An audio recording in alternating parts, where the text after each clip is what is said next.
Hi, I'll here talk about the ventilation, and as in the other tutorials you can see I've listed up all the columns here so we can see which one we're going to talk about.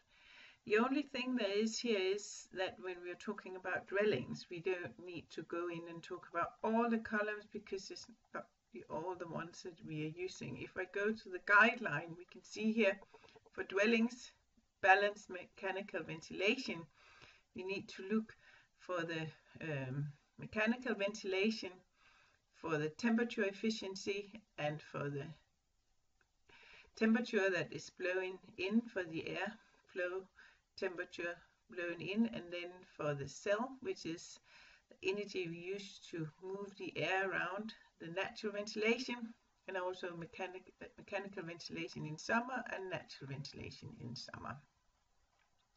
So if we go back to BE15, we can see here I've written that we have mechanical ventilation in the whole building. So I have the area for the whole building is used in, I use the mechanical ventilation always, so therefore it's 1. If I only use it 80% of the time, then it would be 0.8 here. Then the mechanical ventilation is 0.3 liter per second per square meter, because that's the regulation that it can't be smaller to have the right indoor climate. So therefore it is 0.3 always. This one here is the temperature efficiency, and that's a figure for how good the unit is to use the heat from the air coming from inside to the new air coming from the outside to heat it up. And here the unit, it has an efficiency of 90%. The inblown air is always 18 degrees. And then we have this one here. This is if we have an electrical radiator of the air blowing in, and we don't because we're district heating. So if we have a radiator, it will be from the district heating, so therefore this is 0. Then the natural ventilation, when we have mechanical ventilation, we use it as infiltration, and the infiltration is 0.13. That will also be in your case. Then this one here is not filled out. We can't fill it out. Then we have how much energy we use to move the air around. Here we can go up to 1.8, but we use 1 here to keep down the frame. That's also, we have to go in and look for the ventilation unit to see what it is, but you use 1 also in your case. The mechanical ventilation is still 0.3 as in winter, so we have the same.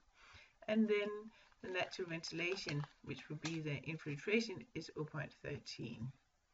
So these are the figures that we have here.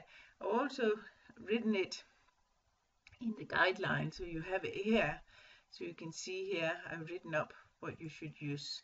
You might have, in your case, you might have natural ventilation in the basement. If you have that, you write natural ventilation in the zone, then you write the area of the basement here, and then of course it's not included up here. Then you write 1 here, and then you just have natural ventilation here, and there will be 0.3 because that's the air change we need to have the right indoor climate. And then you also, so 0.3 here, and then you also write it here, and that's it. And then you have natural